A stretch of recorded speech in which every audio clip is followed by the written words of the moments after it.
Hello everyone, good evening to all of you. कैसे हैं आप लोग? आप सभी का स्वागत है हमारे सेशन में। और आज मैं आपके लिए लेकर आई हूँ बहुत ही ज़्यादा धमाकेदार पॉलिटी के एमसीक्यूज जो कि मोस्ट इम्पॉर्टेंट है आपके फर्स्ट ग्रेड के एग्ज़ाम को लेकर।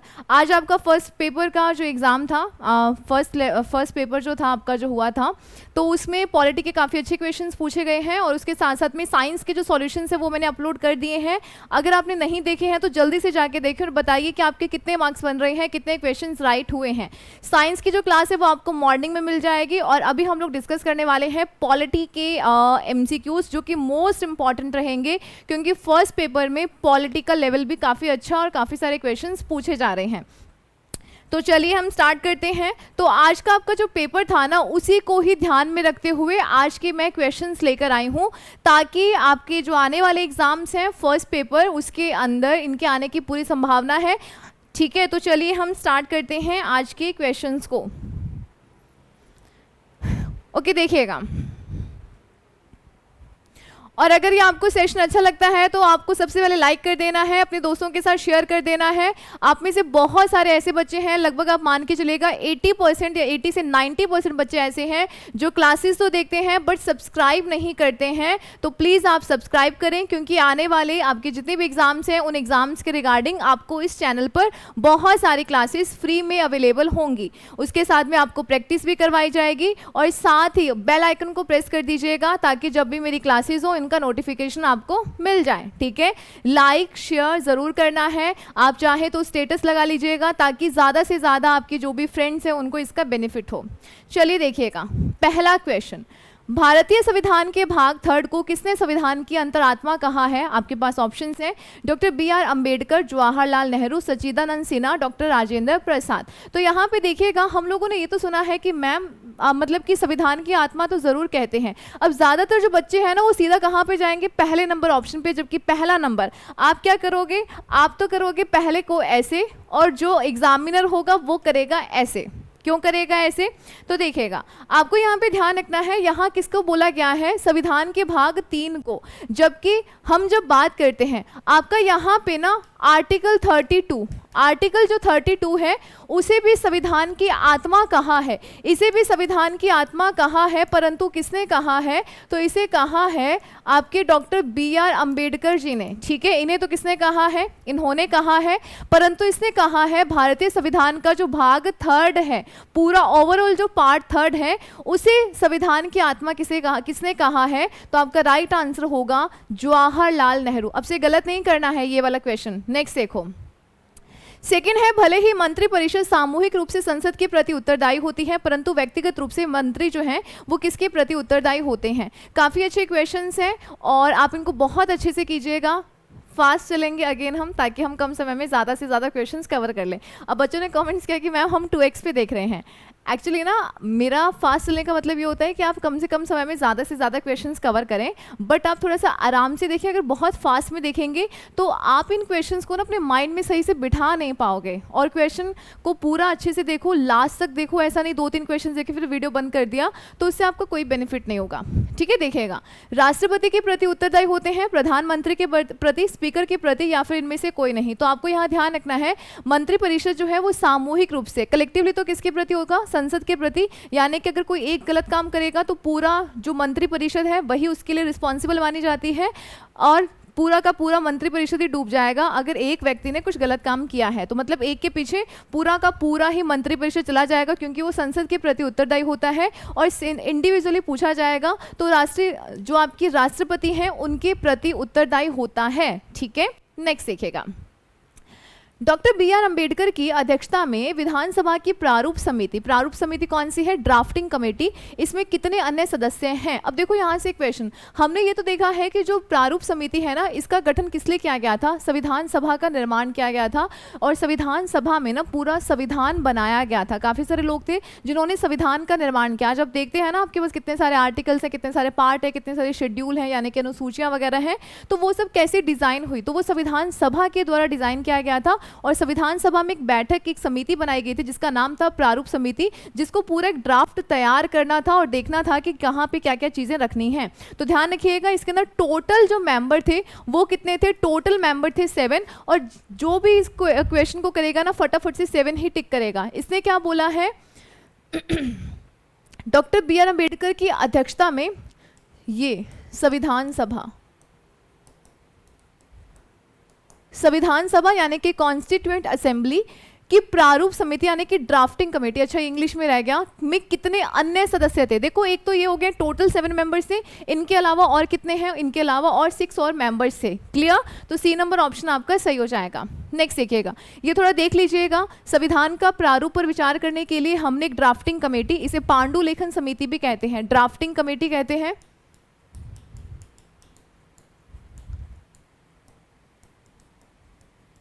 ठीक है, और इसका जो गठन है वो 29 अगस्त 1947 को किया गया था। कौन कौन से मेंबर्स से बहुत अच्छे से याद रखना है, क्योंकि मेंबर्स के नाम देके आपसे क्वेश्चन पूछ लिया जाता है।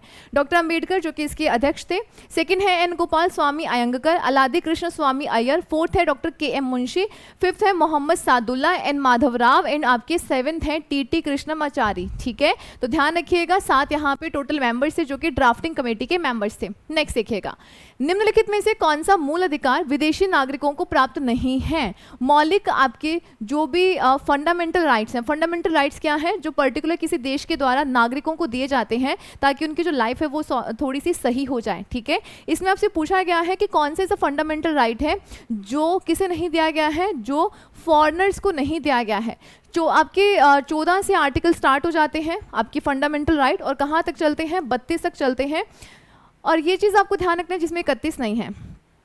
ठीक है, अब यहाँ पर ना देखो, विधि के समक्ष समानता यानी कि कानून के जो लॉ है उसके सामने सभी समान हैं। तो ये तो है आपका आर्टिकल 14 कहता है, ये तो दिया गया है, क्योंकि अगर उनके ऊपर उनके साथ कुछ होता है तो ऑब्वियसली वो भी कानून के पास जाकर जो भी है न्याय के लिए बोल सकते हैं। अब यहाँ पे सेकंड है अभिव्यक्ति की स्वतंत्रता यानी कि right to freedom of expression, कि आप अपने विचारों को कैसे एक्सप्रेस करते हैं। कोई आपने देखा है ना यूट्यूब या कहीं पे कोई भी व्यक्ति किसी के बारे में कुछ भी बोल देता है, आज हम बोल देते हैं सरकार ऐसी है वैसी है, या कुछ भी हम बोलते हैं किसी के बारे में, तो हम अपने विचारों को प्रकट कर रहे हैं। हम अपने विचारों को प्रकट कर सकते हैं बोलकर, गाकर, लिखकर या फिर प्रेस के माध्यम से। तो ये सारे जो तरीके हैं वो क्या है? अपने विचारों को प्रकट करने का तरीका है। ये जो राइट है ये फॉरेनर्स को नहीं दिया गया है, वरना फॉरेनर्स तो यहाँ पे आके कुछ भी बोलेंगे, तो ये राइट नहीं दिया गया है। प्राण और दैहिक स्वतंत्रता आपका आर्टिकल है 21, ये दिया गया है। शोषण के विरुद्ध अधिकार या आपका 23 और 24 हो जाता है, ये भी दिया गया है, और ये है आपका आर्टिकल 14। तो ध्यान रखिएगा ये जो आपका आर्टिकल 19 है ना, ये फॉरेनर्स को नहीं दिया गया है। नेक्स्ट देखिएगा, निम्नलिखित में से कौन सा मैच नहीं कर रहा है? यहाँ पे कुछ वही आपके फंडामेंटल राइट्स हैं यानी कि मौलिक अधिकार है, और आपको बताना है कि इनमें से कौन सा मिलान नहीं कर रहा है, मैच नहीं कर रहा है। मानव के दुर्व्यापार यानी कि उसका जो खरीद फरोख्त होती है, जो उसको बेचा वगैरह जाता है, और बलात् श्रम का प्रतिषेध, बलपूर्वक आप किसी से श्रम नहीं करवा सकते हैं। इसमें लेबर, जो चाइल्ड लेबर है वो आता है, तो इसका प्रतिषेध किया गया है आर्टिकल 23, बिल्कुल सही है। अल्पसंख्यक जो माइनॉरिटीज होते हैं उनके वर्गों के हितों का संरक्षण किया गया है 29 में, बिल्कुल सही है। संवैधानिक उपचारों का अधिकार, ये आपका कौन सा है? Right to constitutional remedies. आपके जितने भी फंडामेंटल राइट्स हैं ना, अगर ये कहीं पूरे नहीं हुए, यानी कि अगर इनका कोई वॉयलेशन करेगा, वॉयलेशन करना यानी कि मतलब कि आपको इन अधिकारों से वंचित रखना, तो आप किसके पास जा सकते हैं? आप जा सकते हैं सुप्रीम कोर्ट के पास, आप जा सकते हैं हाई कोर्ट के पास, आप कुछ रिट जारी करवा सकते हैं, आप रिट दे सकते हैं कि आपके जो फंडामेंटल राइट्स हैं उनका वॉयलेशन हो रहा है। अब वॉयलेशन का ना मुझे वो हिंदी में नहीं याद आ रहा कि उसको क्या कहते हैं। ठीक है, तो आप समझ जाइए कि अगर आपके अधिकारों को आपसे वंचित कर दिया जाता है तो उसी को हम वॉयलेशन कहते हैं। ठीक है, तो ये आपका आर्टिकल 32 है, जिन्हें डॉक्टर अंबेडकर जी ने क्या कहा है? संविधान की आत्मा कहा है। ये भी आपका सही है, परंतु अब ध्यान रखिएगा शिक्षण संस्थाओं की स्थापना करना और प्रशासन करने का अल्पसंख्यक वर्गों का जो अधिकार है ये आपका 31 नहीं है। 31 में संपत्ति का अधिकार दिया गया है, तो ये आपका गलत हो गया था, और राइट आंसर आपका क्या है? 4th नंबर ऑप्शन है। बाकी सारे आपके यहाँ पर सही है। नेक्स्ट देखिएगा, भारतीय संविधान का कौन सा अनुच्छेद राष्ट्रपति से संबंधित और प्रधानमंत्री के कुछ कर्तव्यों को निर्दिष्ट करता है। सीधा सीधा सा क्वेश्चन आता है कि प्रधानमंत्री के कर्तव्य कौन से हैं, या यहाँ से ना एक क्वेश्चन और आता है कि इनमें से कौन सा आर्टिकल है जो राष्ट्रपति और प्रधानमंत्री के बीच संबंधों को बताता है। अब देखिएगा ना, प्रधानमंत्री के कुछ क्या है, कुछ ड्यूटीज़ हैं कि प्रधानमंत्री क्या कर रहे हैं, उनका जो कैबिनेट है वो क्या कर रहा है, तो इसकी सूचना उन्हें टाइम टू टाइम राष्ट्रपति को देनी होती है और राष्ट्रपति जब भी चाहें उनसे ये सूचना ले सकते हैं क्योंकि प्रधानमंत्री का ये कर्तव्य है। तो ये जो आर्टिकल है ना वो आपके राष्ट्रपति यानी कि प्रेसिडेंट और जो आपके प्राइम मिनिस्टर हैं उनके बीच के रिलेशन को भी बताता है। और यही अगर दूसरे शब्दों में कहें तो प्रधानमंत्री की यानी कि जो आपके प्राइम मिनिस्टर की ड्यूटीज हैं, कर्तव्य हैं, वो भी आपके इसी आर्टिकल के अंदर है। तो राइट आंसर आपका होगा 75। तो दो तरीके से प्रश्न आता है, प्लीज आप इसे बहुत अच्छे से ध्यान रखिएगा। चलिए मैं यहाँ पे लिख देती हूँ कौन सा ऐसा आपका आर्टिकल है जो राष्ट्रपति और प्रधानमंत्री के संबंधों को बताता है। ठीक है, ये आपको बहुत अच्छे से ध्यान रखना है।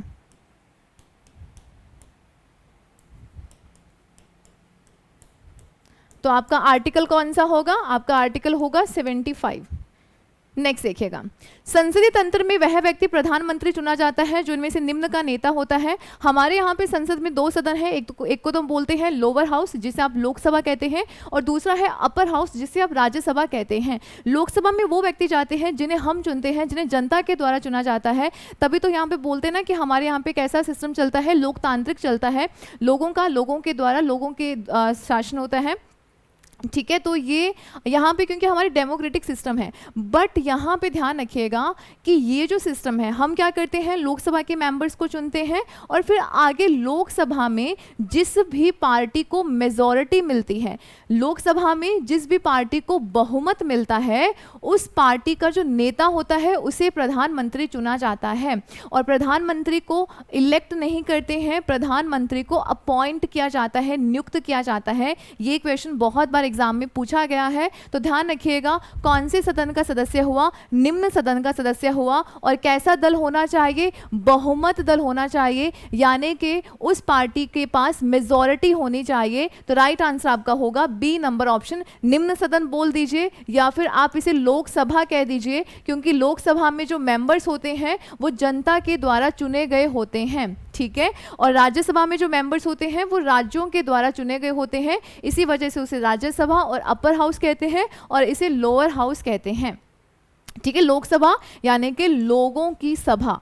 नेक्स्ट देखो, राष्ट्रपति लोकसभा को भंग कर सकते हैं। ऑप्शंस है प्रधानमंत्री के प्रधान न्यायाधीश की अनुशंसा पर, सेकंड कहता है लोकसभा की अनुशंसा पर, थर्ड कहता है अनुशंसा यानी कि रिकमेंडेशन पे। ठीक है, थर्ड कहता है केंद्रीय मंत्रिमंडल की अनुशंसा पर एंड फोर्थ कहता है राज्यसभा की अनुशंसा पर। अब यहाँ पे ध्यान रखिएगा लोकसभा, अब लोकसभा में यहाँ पे क्या पूछा गया है, लोकसभा को भंग कर सकता है। अब लोकसभा में जो मेजॉरिटी रहेगी पार्टी की तो उसी के ही ज्यादा मंत्री होंगे। तो ध्यान रखिएगा कि अगर केंद्रीय मंत्रिमंडल कह दे, वो रिकमेंड कर दे कि आप लोकसभा को भंग कर दीजिए, क्योंकि लोकसभा में जिस पार्टी को बहुमत मिलता है उसी की फिर आगे सरकार बनेगी। अगर वो कह दे कि भंग कर दीजिए तो राष्ट्रपति भंग कर देंगे। सी नंबर ऑप्शन आपका बिल्कुल सही हो जाएगा। नेक्स्ट देखिएगा, निम्नलिखित में से कौन सा आयोग एक संवैधानिक निकाय नहीं है। संवैधानिक का मतलब होता है कॉन्स्टिट्यूशनल बॉडी।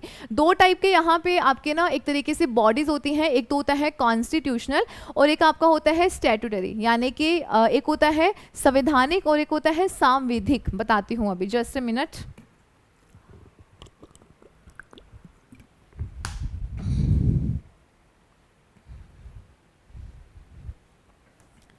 आप इसको बोल सकते हैं संवैधानिक, यानी कि जिसका संविधान में उल्लेख किया गया है।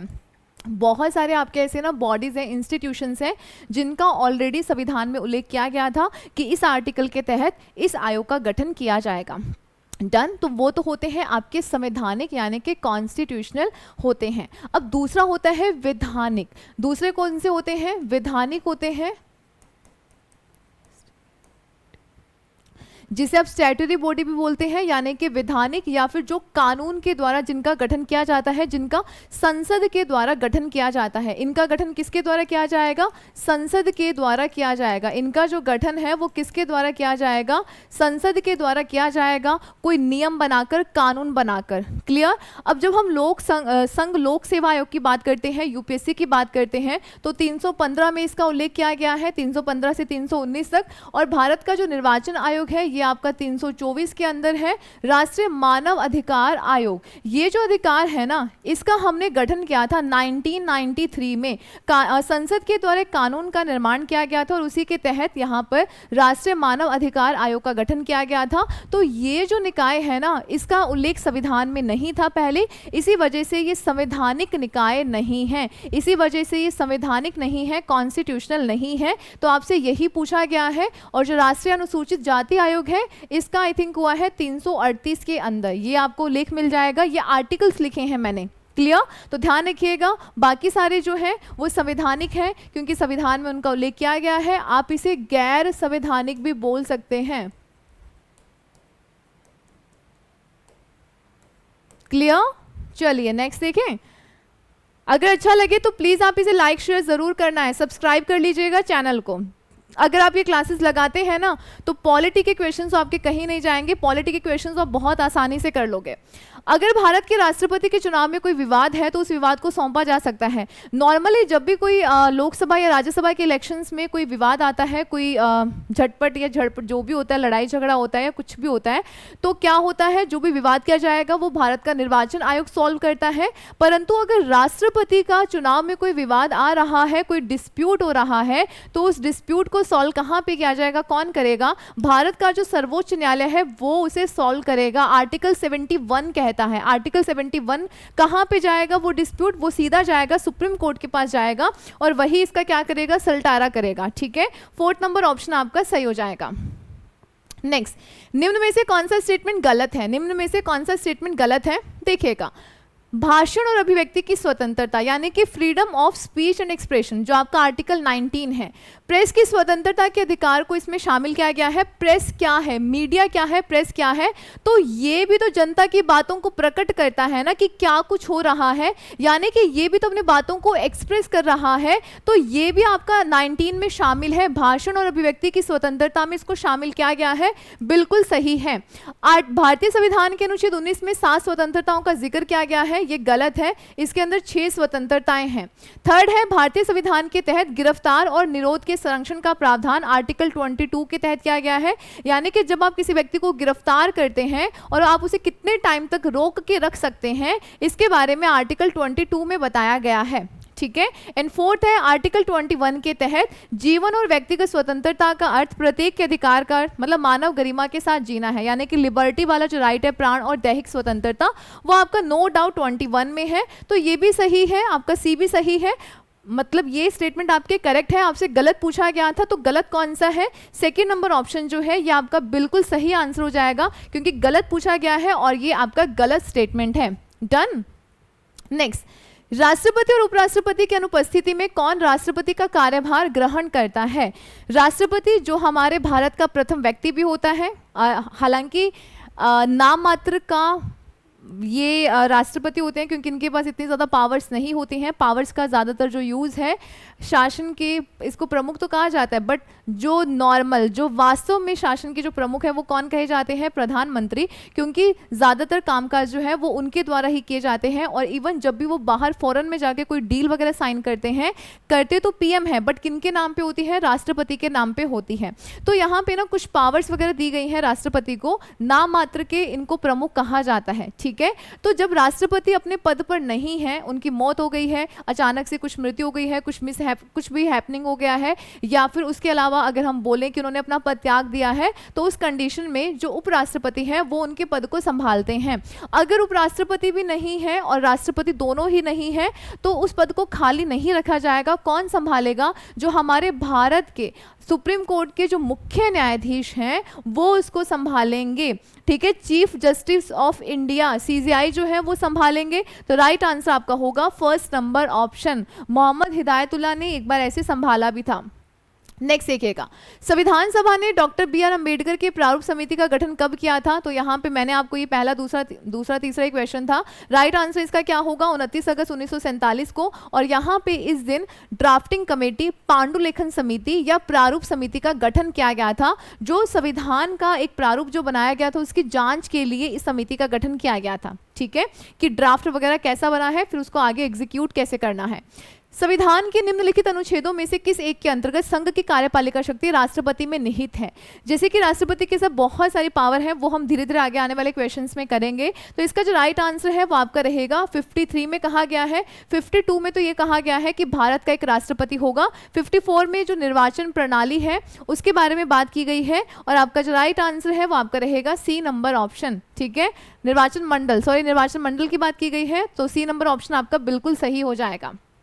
नेक्स्ट देखिएगा, निम्न में से कौन सा स्टेटमेंट आपका करेक्ट है? निम्न में से कौन सा स्टेटमेंट आपका सही है? आज आपने देखे होंगे क्वेश्चंस कुछ इसी टाइप के पूछे गए थे। केवल राज्यसभा में ही, ना कि लोकसभा में मनोनीत सदस्य हो सकते हैं। तो ये स्टेटमेंट थोड़ा सा सही नहीं है। इसने बोला है कि केवल राज्यसभा में नहीं, मनोनीत सदस्य लोकसभा में भी हो सकते हैं, जबकि गलत है। हम लोग ये जानते हैं कि राज्यसभा में 12 सदस्यों को राष्ट्रपति के द्वारा मनोनीत किया जाता है, जो कला, विज्ञान, सामाजिक क्षेत्र से संबंधित होते हैं। पहले लोकसभा में 2 एंग्लो इंडियंस को मनोनीत किया जाता था, परंतु अब ऐसा नहीं है। मनोनीत का मतलब है नॉमिनेट किया जाता था, यानी कि मन से चयन कर लेना। तो अब ऐसा नहीं है, तो ये स्टेटमेंट आपका गलत है। राज्यसभा में आंग्ल भारतीय समुदाय के 2 सदस्यों को मनोनीत करने का संविधान का प्रावधान है। नहीं रे नहीं, कितने 12 सदस्यों को मनोनीत करेगा, और वो आपके कला क्षेत्र, साइंस, सामाजिक वगैरह इन क्षेत्रों से संबंधित होंगे। अब थर्ड कहता है मनोनीत सदस्य राष्ट्रपति और उपराष्ट्रपति के चुनाव में मत दे सकता है। ये भी आपका गलत है, ये भी आपका गलत है। ठीक है, मनोनीत सदस्य जो है वो राष्ट्रपति और उपराष्ट्रपति के चुनाव में मत नहीं दे सकता है। ये चीज आप ध्यान रखिएगा, नहीं देगा। थोड़ा फर्स्ट को देखते हैं, केवल राज्यसभा में ही।